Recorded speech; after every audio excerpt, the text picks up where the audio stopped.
phim mới của Đàm Tùng Vận đổi vai, việc loại Chu Á Văn gây tranh cãi, đoàn làm phim ủng hộ người mới đột phá, phim mới của Đàm Tùng Vân bỏ Chu Á Văn và sử dụng diễn viên mới Cao Chí Đình, cả mạng lưới đều hỏi, tại sao? Đạo diễn Bạch Sơn thẳng thắn nói, chúng ta phải làm cho mọi người tin rằng anh ta thực sự đã di chuyển gạch trên công trường xây dựng. Từ thành viên ủy ban thể thao trên sân chơi đến chàng trai trẻ trong xưởng, kỹ năng diễn xuất với móng tay lấm lem của Cao Chí Đình đã va chạm với hình ảnh phá cách của Đàm Tùng Vân với trang phục công sở và tóc đuôi ngựa. Trên đường phố Thâm Quyến những năm 1990 do đoàn làm phim Quách Tĩnh Vũ tạo nên, liệu màn phản công của thời đại thức tỉnh có thể tái hiện được không? Trò chơi tuyển chọn này ẩn chứa một đội bóng hàng đầu và tham vọng thoát khỏi vòng tròn. Gần đây, một điều gây sốc đã xảy ra trong ngành công nghiệp phim ảnh và truyền hình. Bộ phim truyền hình mới, My Like and Me, có sự tham gia của Đàm Tùng Vận vừa hoàn thành quá trình quay phim. Ban đầu, toàn bộ cư dân mạng đều đang đoán xem nam chính có phải là Chu Á Văn hay không, nhưng một cái tên bất ngờ lại xuất hiện trong danh sách công bố chính thức Cao Chí Đình.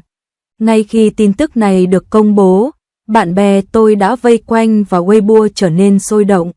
Ngay cả người bạn thân nhất của tôi, người đã theo dõi bộ phim này hơn 10 năm, cũng gửi cho tôi 3 câu hỏi liên tiếp, người này là ai? Anh ấy có thể đảm nhiệm được vai diễn của Đàm Tùng Vận không? Đoàn làm phim có say rượu khi lựa chọn diễn viên không? Thật sự rất thú vị khi nói về điều này. Khi tin tức đầu tiên lan truyền trên mạng rằng Chu Á Văn sẽ tham gia chương trình, phần bình luận tràn ngập tiếng reo hò. Suy cho cùng, tính cách thô lỗ và dịu dàng của Chu Á Văn trong Cao Lương Đỏ hoàn toàn phù hợp với tính cách ngọt ngào của Đàm Tùng Vân. Mọi người thậm chí còn chọn tên cho cặp đôi của mình, những cái tên như Hard Candy Combination và Sweet and Salty CP đang rất được ưa chuộng. Những người bạn hâm mộ các ngôi sao của tôi thậm chí còn tưởng tượng ra cảnh hai người họ diễn xuất. Một anh chàng doanh nhân mạnh mẽ gặp một cô gái hoạt bát và chỉ cần tưởng tượng thôi là đã thấy rung động. Hành động lần này của phi hành đoàn thực sự khó hiểu. Thay vì sử dụng chế độ đảm bảo xếp hạng có sẵn, họ đã chọn sử dụng người mới có tên là Gao Cheating. Nhiều khán giả có thể không quen thuộc với cái tên này, nhưng mọi người hẳn đều có ấn tượng về những vai diễn mà anh đã đảm nhận. Thành viên ủy ban thể thao luôn chơi bóng rổ trên sân chơi trong I Love So Beautiful, cảnh hành động chống lại Viên Văn Khang trong The City of Darkness và anh chàng thợ sửa xe mặc quần yếm trong bộ phim truyền hình trực tuyến năm ngoái, Story in Time, là tất cả những lý do khiến anh ấy từng bước tích lũy được sự yêu thích của khán giả.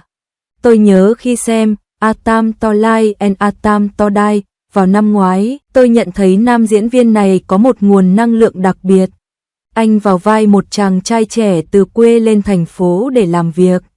Cảnh anh ngồi xổm trên công trường xây dựng và ăn bánh bao hấp đặc biệt chân thực, ngay cả bụi bẩn trong kẽ móng tay cũng được hòa tan vừa phải. Lúc đó tôi nói với bạn bè rằng, nếu sau này diễn viên này gặp được kịch bản hay thì chắc chắn sẽ nổi tiếng. Tôi không ngờ cơ hội lại đến sớm như vậy. Về việc tuyển diễn viên mạo hiểm lần này của đoàn làm phim, thực ra đã có manh mối rồi. Tác giả gốc Lương Tiểu Sinh đã nói trong một cuộc phỏng vấn cách đây vài ngày rằng nhân vật nam chính không phải là một vị tổng thống hống hách theo nghĩa truyền thống, mà là một người bình thường có thể tự mình đứng dậy sau khi vấp ngã. Sự giản dị mộc mạc của Cao Chí Đình quả thực phù hợp với tính cách của nhân vật này hơn là khí chất ưu tú của Chu Á Văn. Giống như đạo diễn Bo San đã nói, chúng tôi đang tìm kiếm một diễn viên có thể khiến mọi người tin rằng anh ấy thực sự đã di chuyển những viên gạch trên một công trường xây dựng. Sự lo lắng của khán giả không phải là không có lý do. Lần này, Đàm Tùng Vận phải thử thách bản thân khi vào vai một nhân vật từ 20 đến 40 tuổi. Áp lực của việc chuyển đổi đã rất lớn và cô ấy còn được ghép đôi với một nam chính chưa đủ nổi tiếng. Điều này thực sự đáng lo ngại. Nhưng hãy nghĩ theo góc độ khác, khi Triệu Lệ Dĩnh đóng cặp với diễn viên mới Phùng Thiệu Phong trong Biết Rõ Vận Mệnh, họ không phải đã tạo nên một cặp đôi kinh điển sao?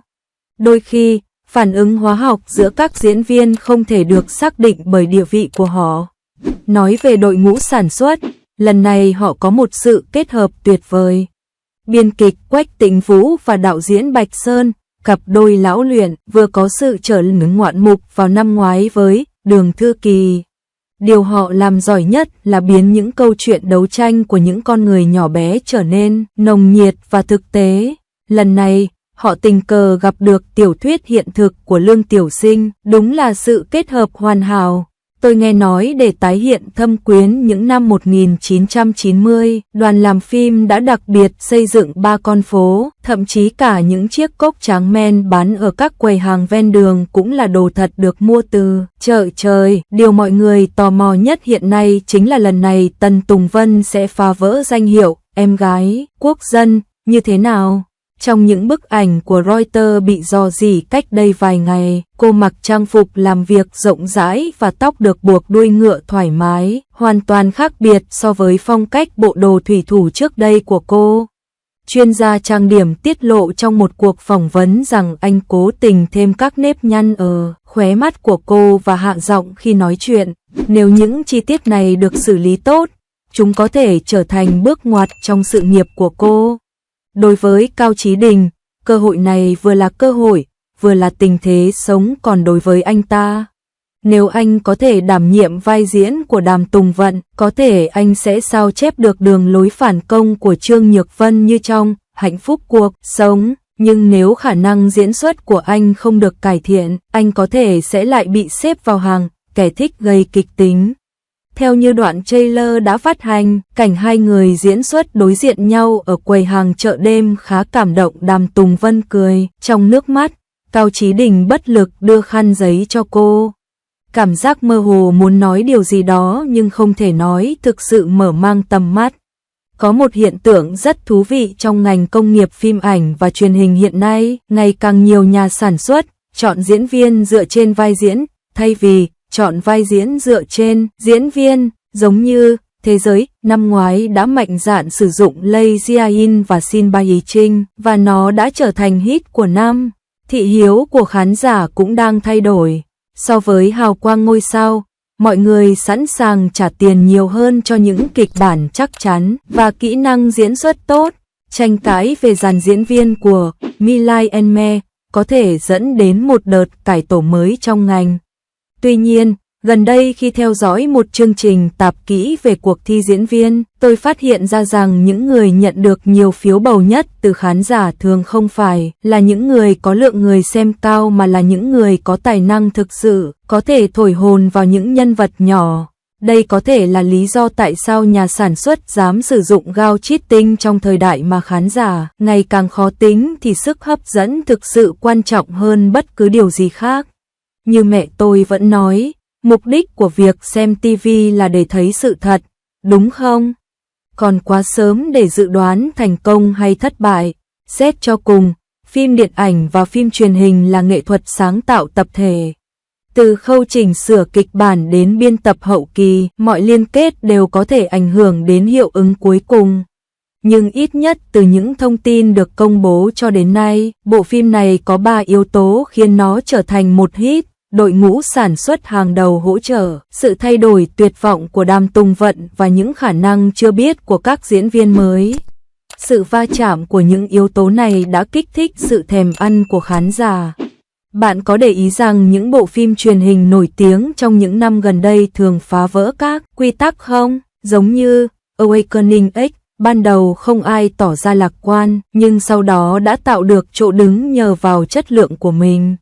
Ngày nay, khán giả đã có con mắt tinh tường và có thể nhận biết được một bộ phim có được làm một cách chân thành hay không ngay từ khâu tuyển chọn diễn viên. Lần này, đoàn làm phim Milai Enme đã chọn cách không an toàn mà chọn một bước đi mạo hiểm.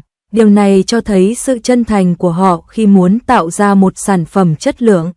Cuối cùng, tôi muốn hỏi mọi người, theo bạn xu hướng không chọn đồ đắt tiền, chỉ chọn đồ phù hợp trong ngành điện ảnh và truyền hình sẽ kéo dài bao lâu? Nếu được yêu cầu chọn diễn viên cho vai này, bạn sẽ kiên quyết sử dụng những diễn viên mới tài năng hay sẽ an toàn bằng cách chọn những diễn viên trưởng thành, Có bộ phim truyền hình gần đây nào có dàn diễn viên khiến bạn đặc biệt ngạc nhiên hoặc ấn tượng không? Chào mừng bạn đến trò chuyện trong phần bình luận. Chúng ta hãy cùng chờ đợi phần tiếp theo và xác minh những suy đoán của ngày hôm nay sau khi bộ phim truyện được phát hành.